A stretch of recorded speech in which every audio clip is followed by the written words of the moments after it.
Bismillahirrahmanirrahim. Alhamdulillah Rabbil Alameen. Wassalatu wassalamu ala ashrafil anbiya wal mursalin wa ala alihi wa sahbihi ajma'in. Assalamualaikum warahmatullahi wabarakatuh and a very good afternoon.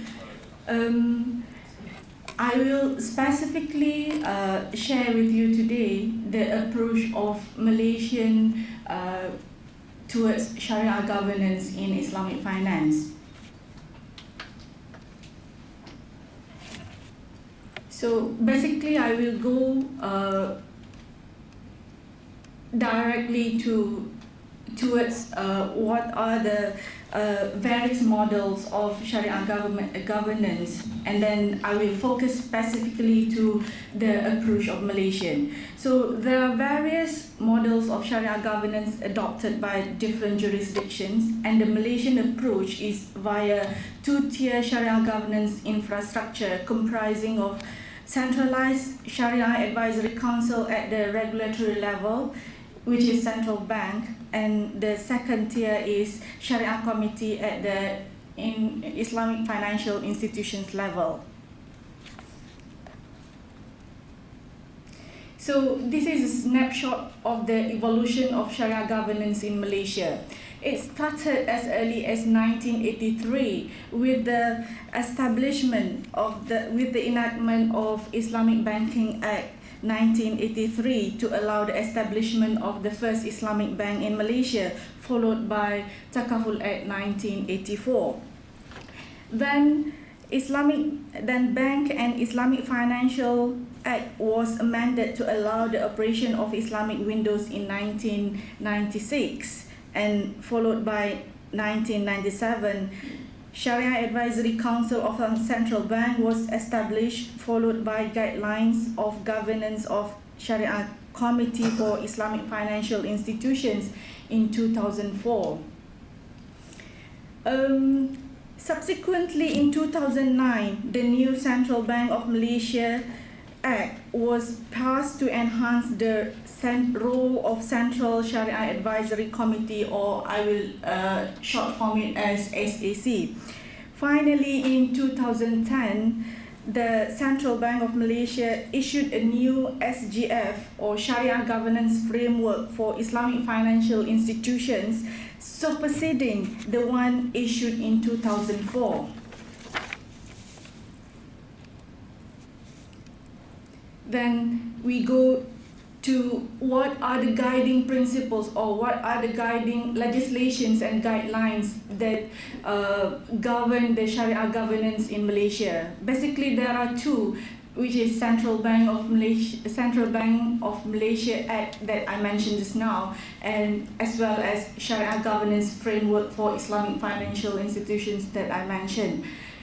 So the key features of CBMA, Central Bank of Malaysia Act 2009, is to basically to feature that SAC of the Central Bank is an apex authority body for the ascertainment of Islamic law for the purpose of Islamic financial business.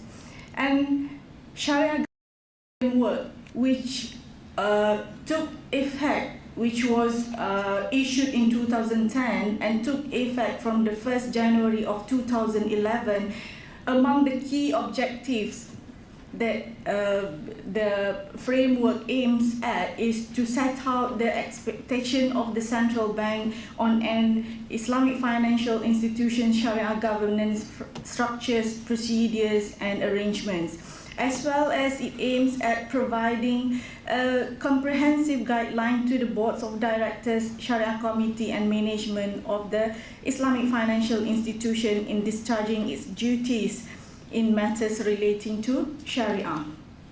So this is basically the model of the SGF that we have in Malaysia, which was issued in 2010.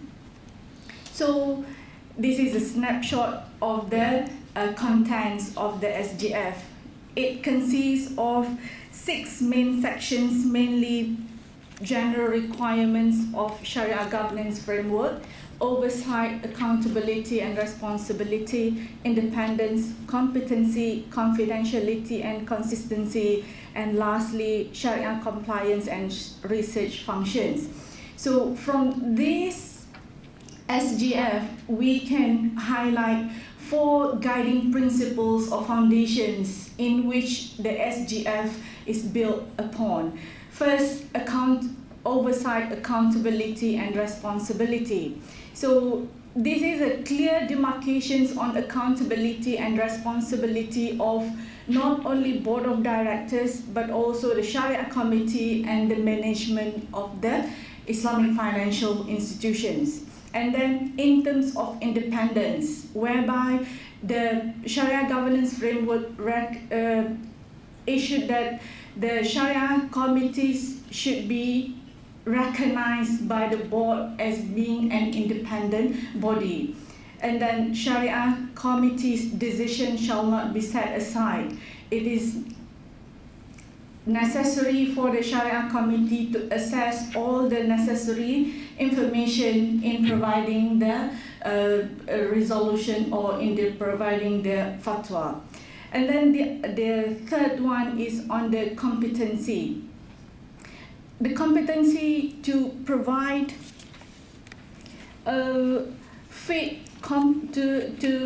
to explain, to outline the fit and proper criteria for the Sharia committees.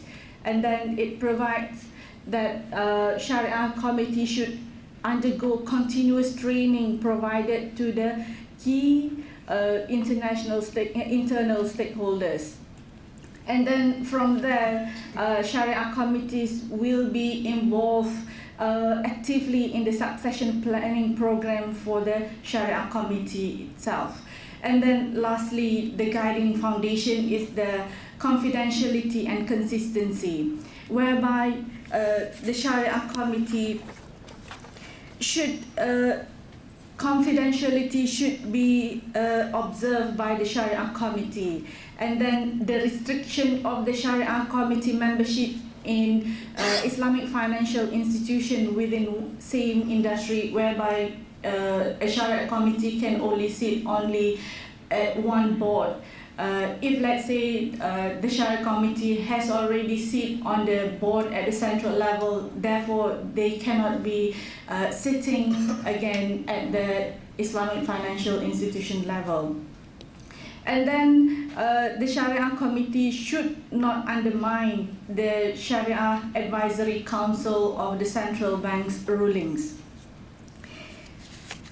Apart from the salient features or the key guiding principles that I mentioned just now, the Sharia governance also emphasized on the Sharia compliance function of Sharia compliant functions comprising of Sharia review, internal Sharia review, Sharia audit, Sharia risk management, Sharia research, and Sharia secretariat.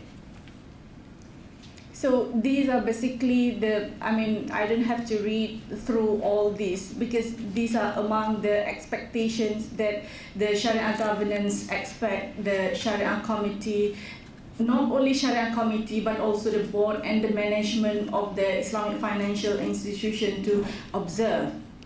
So with regard to other key organs, apart from board, Sharia committee and management, the Sharia governance framework also outlined that there should be a Sharia compliance function comprised of Sharia audit, whereby it aims at providing an independent assessment and objective assurance and to ensure a sound and effective internal control system for Sharia compliance.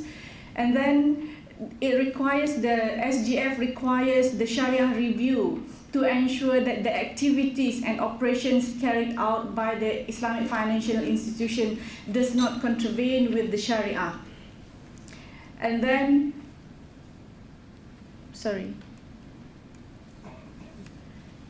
We also, the SGF also has outlined the Shari'ah risk management and Shari'ah research and Shari'ah secretariat, basically with the objective of ensuring proper deliberation of Shari'ah related matters.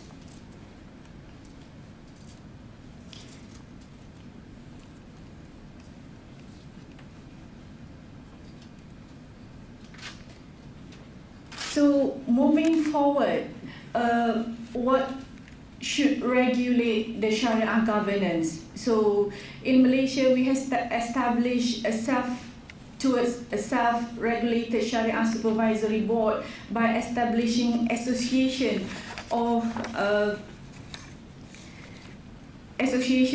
Shari'ah advisors and supervisors, whereby the main objective is to promote and maintain the high level of professionalism with the standards of competence and conduct of Shari'ah advisory services for Islamic finance in accordance with the Asas Code of Conduct. So in the short form, we call it Asas, Association of Shari'ah Advisors. It was established early this year with the objective to inculcate and maintain public confidence and trust in Islamic finance, particularly on the Shari'ah products and services. So that's all from me to share the experience of Malaysia on the Shari'ah governance approach. Thank you very much.